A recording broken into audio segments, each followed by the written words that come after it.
Welcome back, friends. Recently I had uploaded two of my lectures on scientometrics.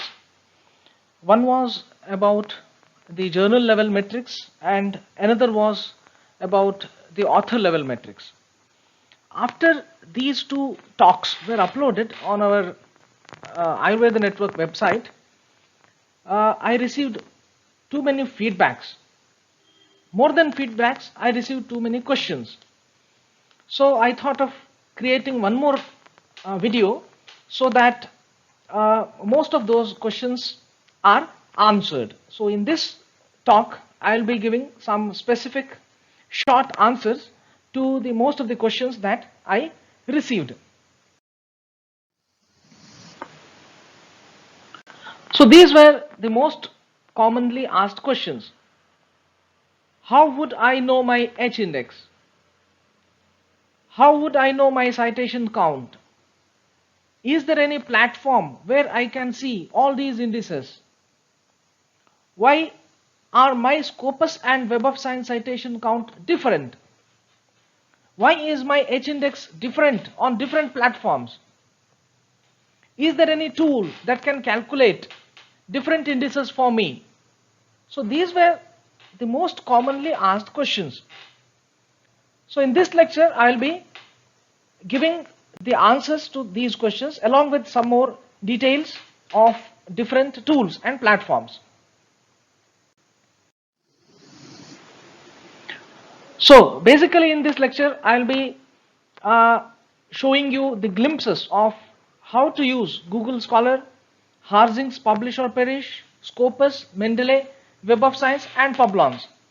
And the focus of this lecture will be to use these platforms to assess personal publication details, right?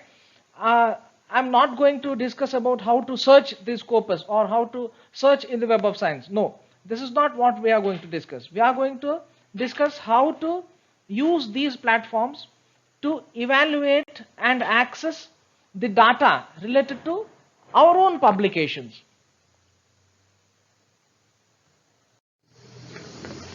So first, coming to Google Scholar. How to use Google Scholar? To use Google Scholar effectively, you should create one Google author profile. So to create this Google author profile, you need institutional email ID. So with your Gmail or Rediff mail or Yahoo mail, you may not be able to create a Google Scholar profile. So based on your institutional ID, email ID, the Google Scholar would recognize you because that requires authentication, right? So you need to use institutional email ID and then you can create your own profile. There are steps which are very easy to follow while creating a profile. Then add your publications to your profile. So when you create a profile, automatically certain online publications which are already available will be added by Google Scholar itself. But you should be careful to see that only those publications are added which are actually authored by you.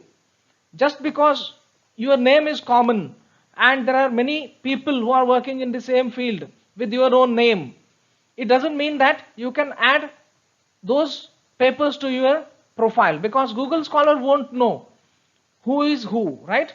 Google Scholar would add the publications of those people whose names sound similar, especially the last name and the initials, right? If they are similar for different people, then all those papers of all those people will be added in your profile. So you should be careful not to add them. You should delete whenever such new paper is added. Okay.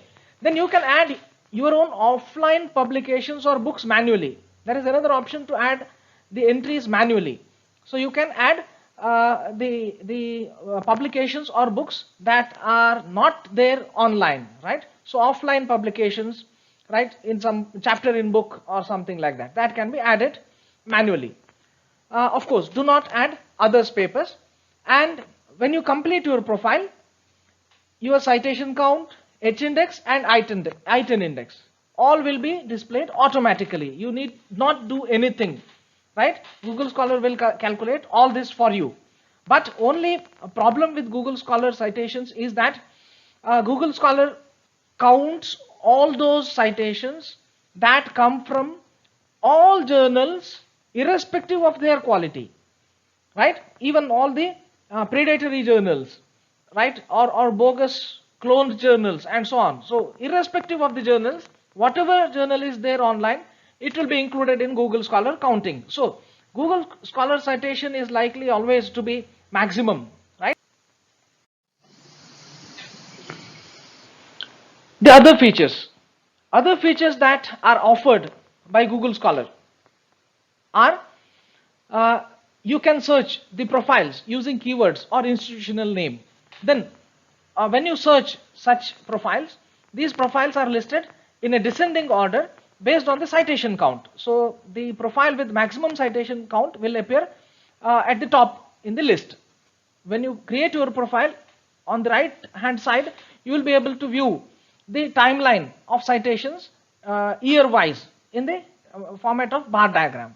So journals can also be searched on Google Scholar and they will be listed based on the H5 index. So the journal with maximum H5 index will be listed at the top of the list. So this is for example my own author profile, Google Scholar profile, where my publications have been listed and this sorting has been done by citation count. This is the default setting, right? Whenever you open up your Google Scholar profile, all the papers will be listed on the basis of citation count. So the paper with maximum citation count will appear in the top, okay? This is the list sorted by year. So then this is the bar diagram that I was talking about. So Google Scholar provides you with a bar diagram where in each year how many citations you got or your papers got has been displayed, okay? So again there are two columns, all citations and since 2015 means last 5 years, okay? And also H index and I10 index, everything is displayed and you need not do anything, right? So when you search for journals on Google Scholar, right, this is how the list is displayed. So based on the categories also you can search, right? For medicine you can search separately, for alternative medicine you can search separately. So this is how you can search for journals, and this is a typical list of journals. For example, Nature is listed at the top and its H5 index is 376. So that is the journal with maximum H5 index. Then there is H5 median, right? The journal with H5 median, maximum H5 median need not be at the top. It may be somewhere else also, right? Because this list is sorted based on H5 index. What is H5 index and what is H5 median? So H5 index is the H index for articles published in the last 5 complete years. For instance, for the year 2020, it is the largest number H such that H articles published in 2015 to 2019 have at least H citations each. So 2015, 16, 17, 18 and 19, these are the 5 years which are taken into consideration to calculate the number of citations, right? So H5 median, what is H5 median? H5 median for a publication is the median number of citations for the articles that make up its H5 index. So all the publications do not contribute to H5 index, right? Only few of the papers, highly cited papers, will contribute to H5 index of a journal, right? So out of those articles, the citation count is taken into account and the median number of citations is calculated and that becomes H5 median. So this offers you with one more good feature, that you can select the articles or papers authored by you and then go to export and download the entire list of articles in the form of a spreadsheet, for instance, in the CSV format. If you download it, the entire spreadsheet that can be opened with the Excel or so, right, is created, and entire data can be had within a matter of a few seconds. So this is the use of having your Google Author profile. Whenever you are requested to provide a list of your papers, go to your Google Scholar and click all papers, and then export the entire file as Excel format. Then all the details of your papers, including the title, journal name, year of publication, date of publication, volume number, issue number, everything will be downloaded in the form of Excel sheet. This is a wonderful feature that is offered by Google Scholar. Then there is something called Harzing's Publish or Perish. This is actually a software which you need to install on your computer, and this offers you the easy ways of calculating different indices based on different platforms or databases. For example, this is my own citation details based on Google Scholar. So it offers you even Scopus, Web of Science, PubMed, everything, right? All these are offered, but often certain databases, they require subscription, and that is why you may not be able to access those databases. But Google Scholar, since it is free, you can easily do your calculation. So simply what you need to do is enter your name and profile ID, Google Scholar ID, and then click search, right? So all the papers included in your Google Author profile will be listed over here, and this list will be based on the number of citations, and the number H is written, which means that this is the paper that is contributing to your H index.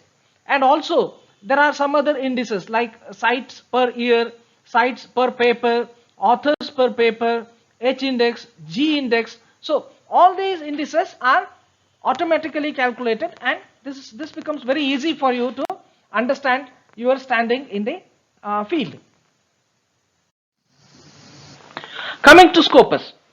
Scopus doesn't include all the journals, right? It applies some stringent filters to include a journal with Scopus. Therefore, the H index and total number of citations over Google Scholar will be definitely high than Scopus, right?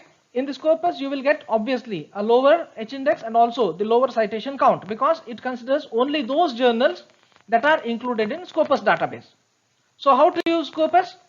First, identify your publications on Scopus. Go to Scopus, create a user ID and password, and then access the Scopus and identify your publications on Scopus. Then identify your author name, right? Scopus author ID will be there. Each author on Scopus has been allotted with a number, right? Unique number, and that is called Scopus author ID. So identify your Scopus author ID and then click over that, and then the entire citation details are displayed, right? Even H index is also displayed. Then total citation counts are displayed, and also the list of your publications will also be displayed. And to access these Scopus metrics, you can also use Mendeley. Now it has been acquired by Elsevier, and now Mendeley and Scopus have been integrated. So you can create an author profile on Mendeley, and you can have all these Scopus metrics displayed on your Mendeley profile. So this has got another website of its own, and you can create your own author profile. And when you create an author profile, it will display all the data from Scopus. So this is the Scopus profile. I'm showing my own profiles, though my profile is not so impressive, but still, instead of showing someone else's profile, I thought I'll be showing my own profile. Okay, so Scopus profile looks like this. So there is ID, this ORC ID is displayed over here, and affiliations are displayed, and then the total number of documents, then total citations and H index, right? And there is also a bar diagram. In what year, how many articles did I publish over Scopus, and how many citations did my articles receive. All this has been displayed in this diagram. And this is the list of publications on Scopus. Whenever you visit your profile, this is the list of all documents that will be displayed. So the document title, authors, year, source, and citations received, right? All this will be displayed. Now Mendeley also shows H index and citations, and these numbers are exactly similar to those shown on Scopus. So instead of going to Scopus, you can have those details on Mendeley. This is another option that is available. So next is Web of Science. So if you want to access Web of Science, again what you need to do is you have to create a user ID and password. Of course, the entire Web of Science is not free to view, but certain portions are free to view. You can view certain things, right? Identify your researcher ID. You need to have, of course, whenever you have, if you have published any article that is with the journal that is indexed with Web of Science, and then possibly you will be having one researcher ID. If not, you can create your own researcher ID, and researcher ID can be integrated with ORC ID and also Scopus author ID. All the three can be integrated now. This has become very easy now. And the publication details, citation count, H index, everything is displayed on your Web of Science author profile. And Publons is an alternative platform to access your Web of Science data. So similarly, similar to Mendeley, Publons was also an independent platform. Actually, Publons was developed to act as a review repository, right? Whenever you have reviewed to different journals, those reviews can be verified and stored on your Publons profile. That is the major intention in which the Publons was created. But now this Publons has been acquired by Clarivate Analytics, and hence the citation data or citation metrics from Web of Science is now displayed over your Publons profile also. So that is another alternative way of accessing your Web of Science data, right? So this is how a Web of Science author profile looks like. See, there is a researcher ID which is displayed. Then there is the institutional ID. There are totally 18 publications from Web of Science, a core collection, which are authored by me. And here it also gives you the author position, and H index is also displayed, sum of time cited, citing articles, everything is displayed. Web of Science is even stricter than Scopus. Scopus has some 40,000 journals indexed, whereas Web of Science has only some 15,000 or so journals, right, included. And obviously the total number of citations generated on Web of Science will be the smallest among all these databases. Hence, you will have a lowest H index, lowest citation count over Web of Science. So this is how a Publons profile looks like. So see, H index and number of citations, they are similar, but publications number might vary depending on how many publications you have added, because Publons allows you to add your own publications which are not included in Web of Science. But Web of Science, in Web of Science you cannot do anything, similar to Scopus. In Scopus you cannot add your own papers, right? Whatever is there, it is there. You cannot manipulate it. But in Publons or Mendeley, you can add your own other publications which are not indexed with Scopus or Web of Science. So these are the publication metrics which are displayed on my Publons profile. This is the reviewer record as displayed over Publons. As I told you earlier, the Publons is a platform which where you can deposit your reviews, right? The reviews that you have performed for different journals.